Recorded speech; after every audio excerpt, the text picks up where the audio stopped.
So, Boker Tov. Today's Daf Yomi is Yevamos Daf Yevamos Pay. Today's Daf Yomi is Yevamos 80. But we're going to start on the bottom of Ayin Tes on the base, where we've been discussing a dispute between Rabbi Akiva and Rabbi Eliezer. The Rabbi Akiva says that if a person is what is called a Sris Adam, then they are, meaning say they became a Sris. A Sris is a man who does not really have the characteristics, the biological characteristics of a man. He's missing some, and he's therefore unable to reproduce. So Rabbi Akiva says, if he's a Sris Adam, if he became this way after he was born, that's not called a Sris, and then he still is considered a man, and he does chalitza, and with his wife, his brother's wife, chalitza, and also to him, if he dies, they do chalitza on his wife. Whereas Rabbi Eliezer says the opposite. He says if it is, Rabbi Eliezer says about a Sris Chama, we say that such a person is really a Sris. A Sris Chama is somebody who was a Sris from birth. Where if there's a Sris Adam, that's not a Sris, and such a person we don't do chalitza with if it's a Sris Adam, according to Rabbi Eliezer. So the Gemara says, let's ask a question. Ikri Khan, we say in this circumstance, what's the whole purpose of doing Yibum or Chalitza? 4 lines from the bottom on Ayin Testament base. The whole purpose is Lahakim La'achav Shem, that you want to establish a name for his brother. So if this person is a Sris Chama, according to Rabbi Akiva, why do we say that? Why, according to Rabbi Akiva, if he's a Sris Adam, why do we say he does Chalitza? He's Lav Barachiu. He's unable to reproduce. So why do we say that you do chalitza with his wife, etc.? He's not really technically a man by that definition. So the Gemara explains Amarava, because here's the problem. If you're going to say if there's a person who at some point in their life becomes unable to reproduce, that man, and he's not going to be considered halachically a man for the purpose of chalitza and yibum, then there's no woman who's ever going to be kosher for Yibam, because at some point her husband will die, and before he dies, will be unable to reproduce. And so she was married to a Sris. Her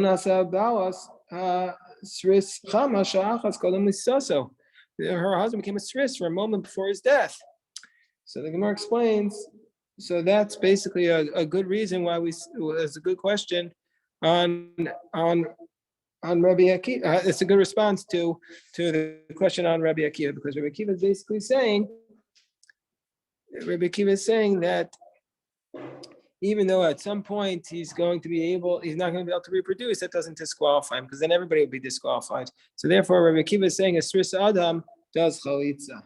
So the Gemara says, well, Rabbi Eliezer, Piruka de Rava Pirchai. According to Rabbi Eliezer, this Piruka de Rava, this response to Rava's question, i.e., the idea that, well, everybody becomes unable to reproduce at one point, and so therefore that doesn't disqualify them. That's a question of Rabbi Eliezer, because Rabbi Eliezer says a Sris Chama is not a Sris, but a Sris Adam, somebody becomes disqualified after they're born, is disqualifying. Well, if that's the case, everybody should be disqualified according to Rabbi Eliezer, because everybody becomes unable to reproduce a moment before they die. So Gemara says, yeah, there's a distinction about why you can't reproduce. If you can't reproduce one moment before you die, that's not called a Sris. There, it's just a weakening. It's just your beginning of your death. That's not called a Sris. So Gemara says, what's the definition of a Sris Chama? According to Rabbi Akiva, a Sris Chama is a Sris. According to Rabbi Eliezer, a Sris Chama is not a Sris. A Sris Adam is a Sris. What's the definition of a Sris Chama?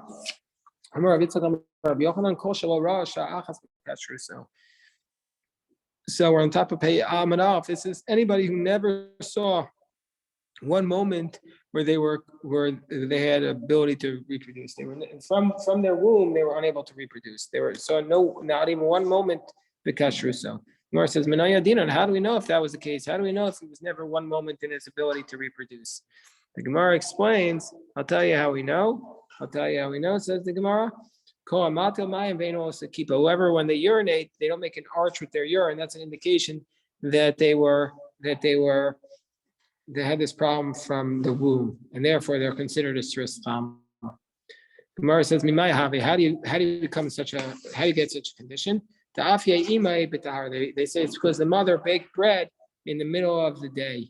Vishatia shekar America, and she drank very strong beer. So the mother, she did stuff while she was pregnant, and that caused the baby to become a sris. Amar Rabbi Yosef, Hainu deshamano ami. So Rabbi Yosef says, you know what? This reminds me of one time I heard Rabbi Ami speaking, and he said, "Kol shemei me imay lakoi v'lo yadana." He said, anybody, Rabbi Ami had said, anybody who was afflicted from the womb, I didn't know what he was talking about, but now I know that he was referring to the Sris Chama. Mar says, well, how do we know for sure this person's a Sris Chama, even though now he can't urinate and he's never been, but maybe in between it, from the womb to now, he had a point where he was healed. Gemara says, no, we're not going to say that. Why? Because from the beginning, he was sick, and now he's also sick. So we say we're not concerned that in the middle he became healed. Masa Rav Mari challenges this because and this refers to, he's going to ask a question from a teaching about firstborn animals, that a firstborn animal, if they get it, well, they can only use it for his own personal purposes once the animal gets a blemish. So we have to have what's called a mum kavua, a permanent blemish. So how do we know if it's a permanent blemish or not? There, bodkino so shalosh pamim. We have to check it 3 times. Misoch shmonim yom, 3 times within 80 days.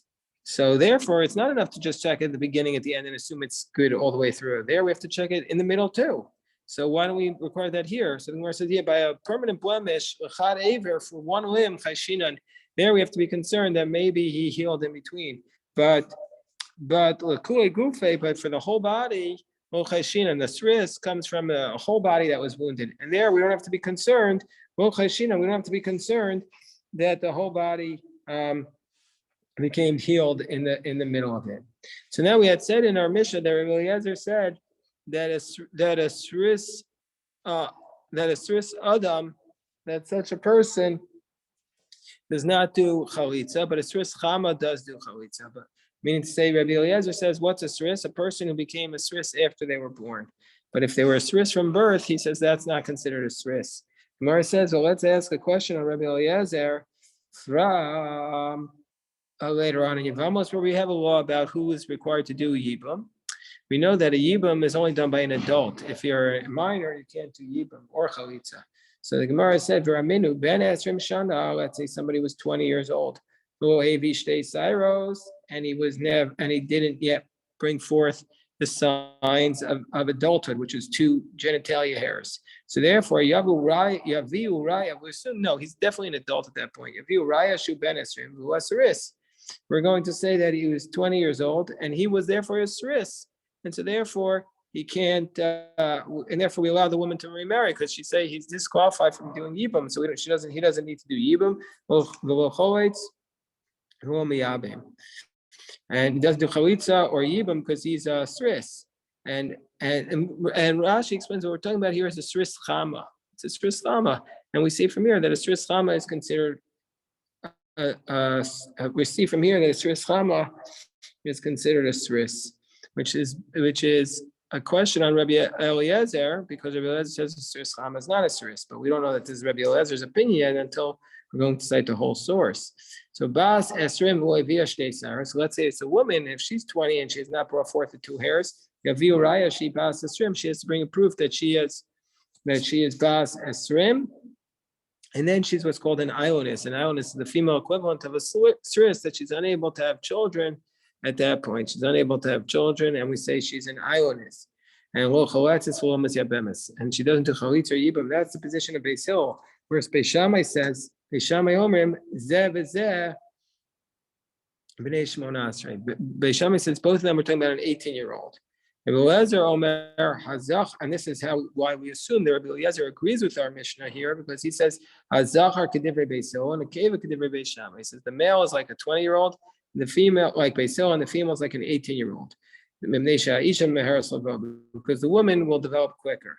So anyway, we see from here that according to our Mishnah, we had said that Rabbi Eliezer was saying sris chama is not a sris.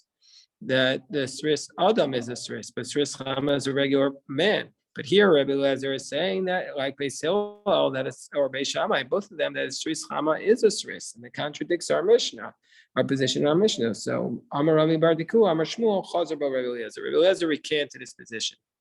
Which position did he recant? Ibaru Mehai Hadarbe. Which did he recant? So we have a brayso. Tashma the Tanya Rabbi Eliezer Amar Sris Chama Choetz v'Choltzo Ishto.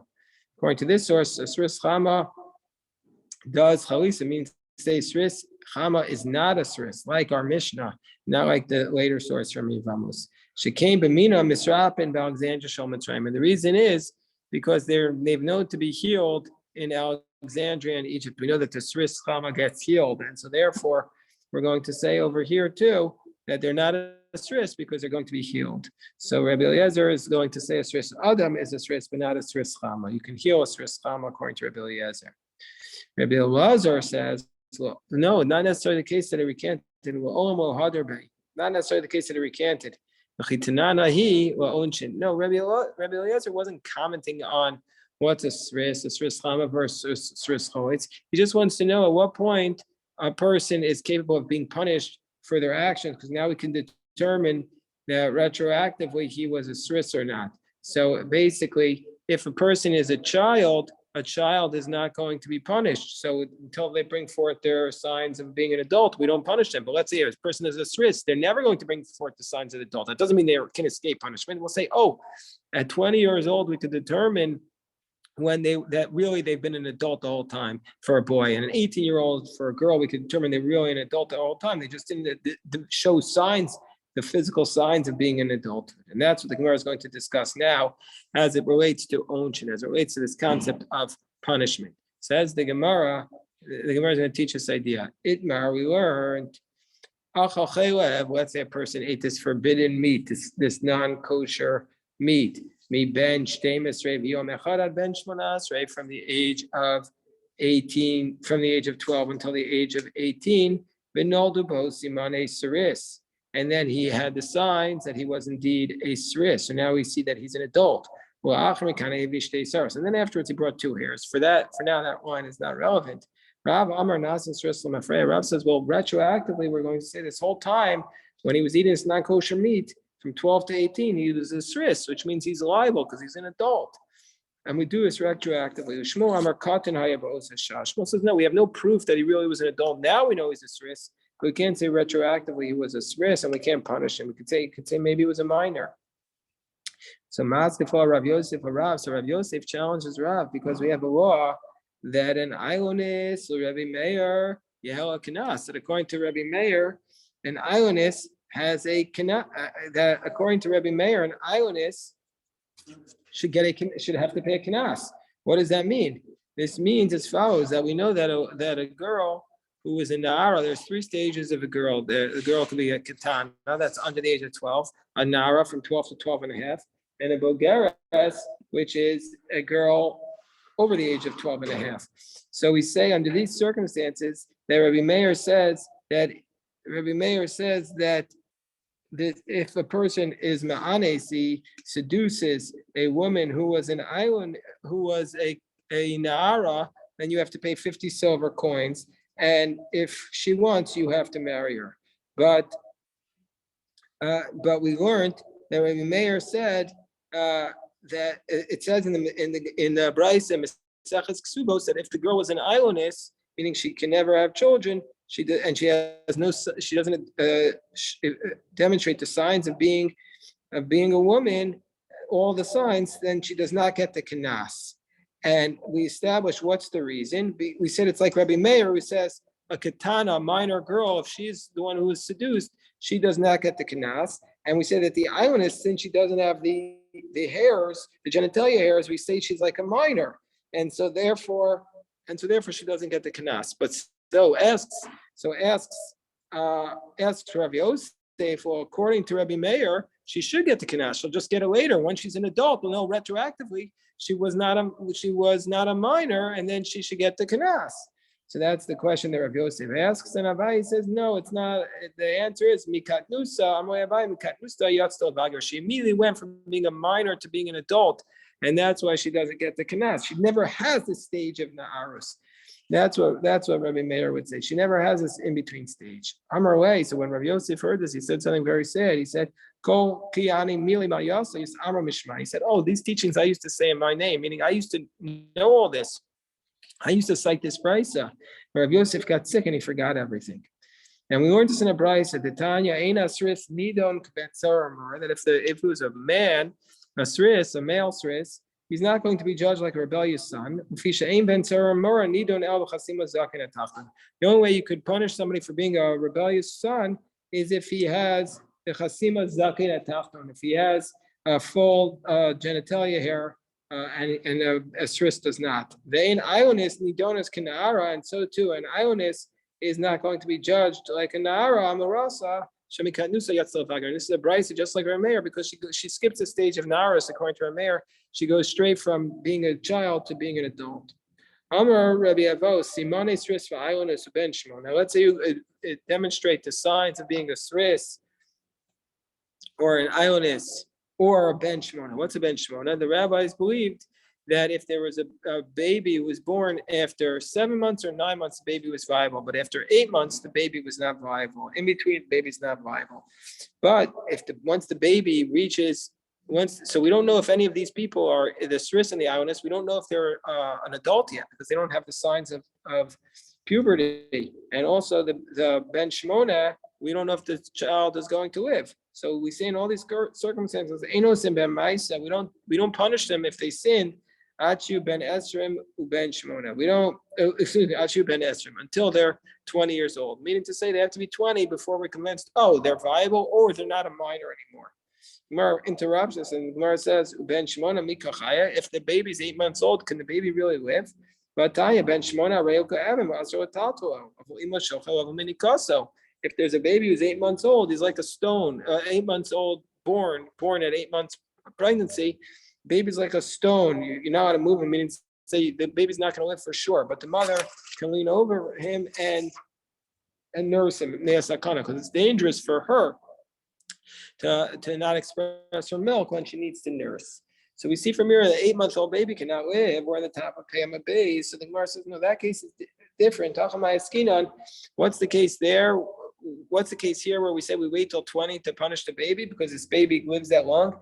We're talking about a baby where even though the baby was born after 8 months, but the baby demonstrates the signs that he really was carried properly, that he was carried in a normal manner, and he's developed baby, even though he's born at 8 months. So 8 months is a term for a baby that's not viable, but according to this explanation, but it's not necessarily the case that it's always not viable if it's 8 months. Tanya, as we learned to the Brisa, Ezu ben Shmona, what's considered a baby at 8 months?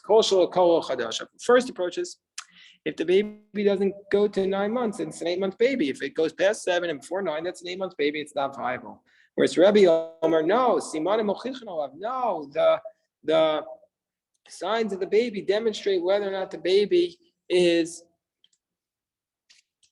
filled with, is able to be viable. Meaning to say, meaning to say, that if it has hairs and nails that are not completed, then we say it's not a viable baby, but it's not specifically 8 months. Meaning to say, time of the Gamru, that what's the reason why I say it's not viable? Because its hairs and nails were not completed. Gamru, but if the hairs and nails were completed, I'm reading Haibar Zayinhu. He said that this baby was really a 7-month baby, and actually it was just delayed in giving birth. It was 7th month, and then it was pushed out later, but it's not an 8 months baby.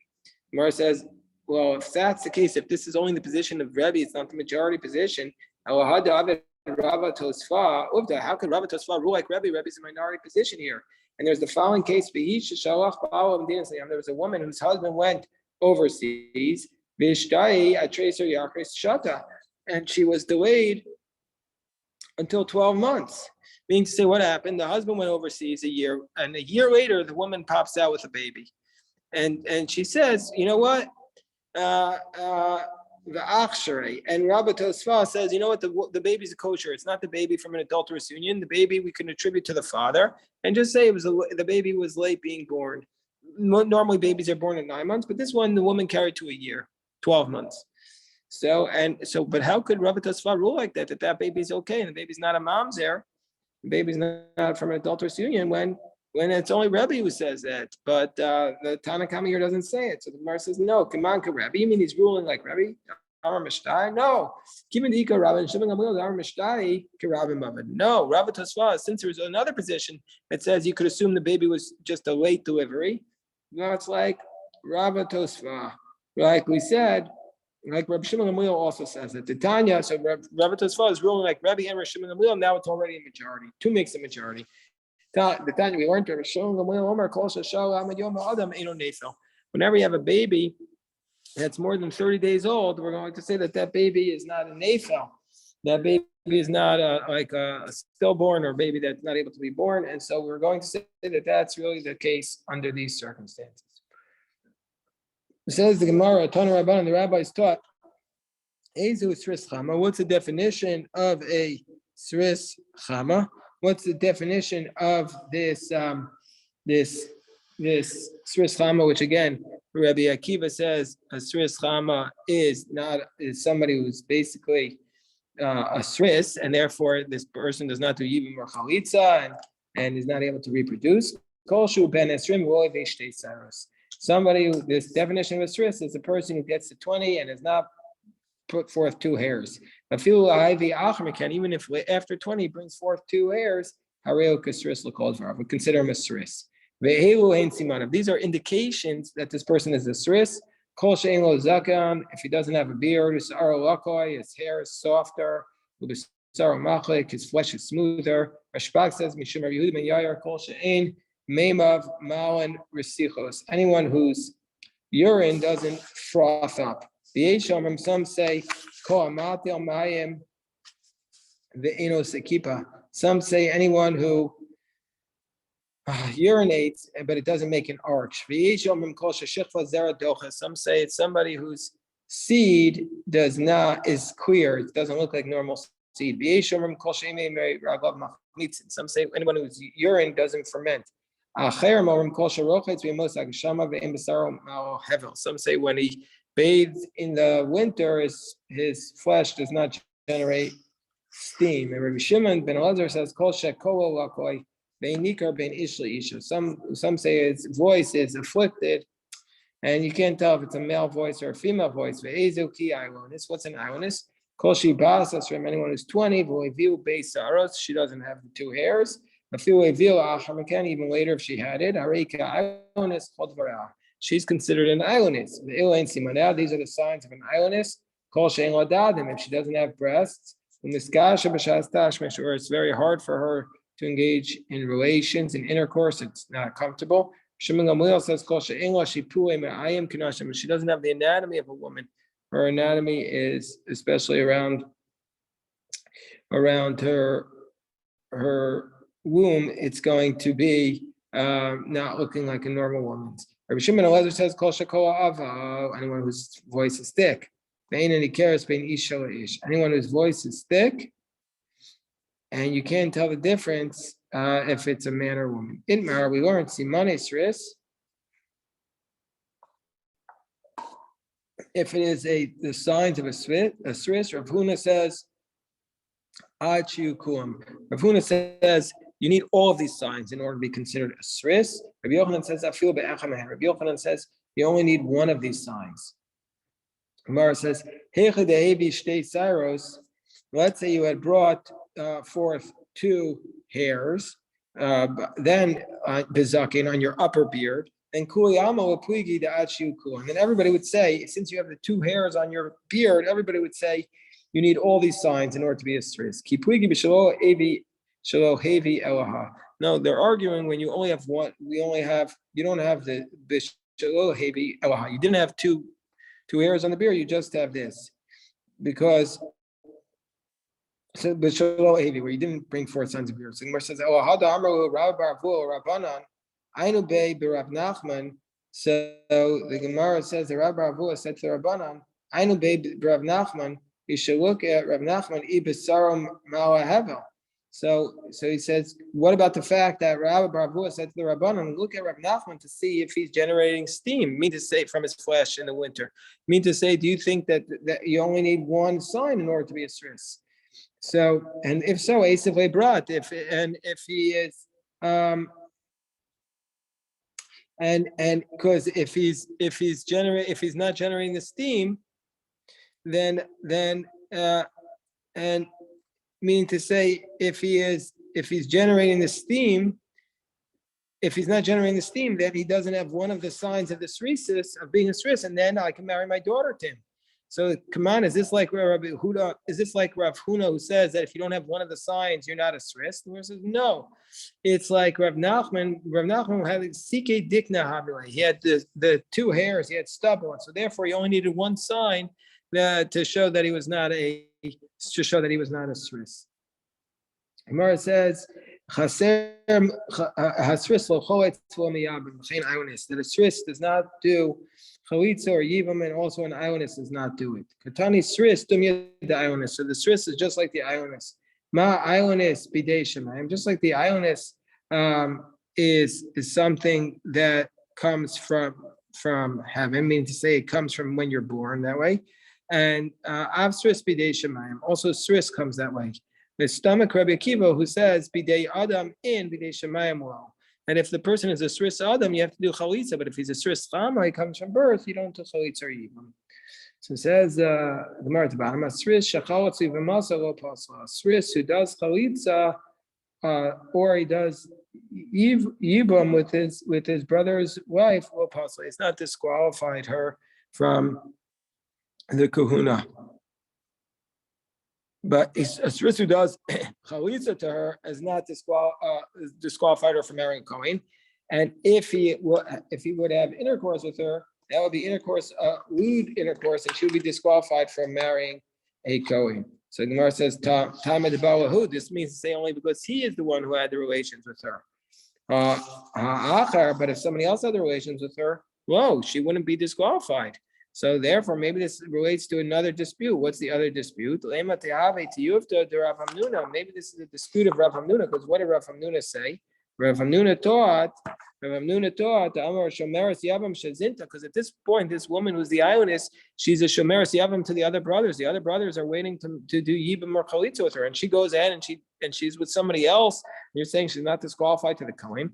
So maybe it's a refutation of Rav Huna, because what did Rav Huna say? He said, shomeres yavam, a woman who's waiting for yibam, shezinta, and she goes ahead and has a lewd relationship, pesua yavama. She's disqualified to return to her yavam, because it's like she had an adulterous relationship. The Gemara says, no.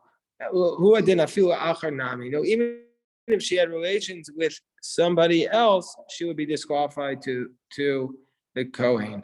And she's prohibited to be with somebody else. And if she has a relationship with somebody else, she's disqualified with the kohen. The only reason why it says chalitza is because we start off by talking about the sris, so therefore we continue with the sris himself. And also an ionis shecholtala, if an ionis was the brothers did chalitza with her, they have not disqualified her to be with the kohen because she doesn't require chalitza. But if they had relations with her, they disqualified her to the kahuna because it's be'ilas znus. So the Gemara asks, Taima, what's the reason why she's disqualified to the kohen? Diba'alua, halal ba'alua. Do you mean say if they didn't have relations with her, she's allowed to be with a kohen, even though she's an ionist? Come on, is like who is this like? Who says that an ionist is not disqualified? They look Rabbi Yehuda, not like Rabbi Yehuda. The Rabbi Yehuda, I'm an ionist zona. Rabbi Yehuda says an ionist is a zona, means say that she's not allowed to marry the kohen even without having had relations prior to this. And we had said this earlier. The reason why an ionist is considered a zona, we said earlier in our Gemara on Samachal from the base, because it says in the verse in Hosea, remember on the top of the page there, Samachal base, his new vo yifrotzu, meaning to say any relations that is not able to have zera is a bias znus. So therefore, an ionist would not be allowed to marry a kohen according to that position. All right, if anybody has any questions.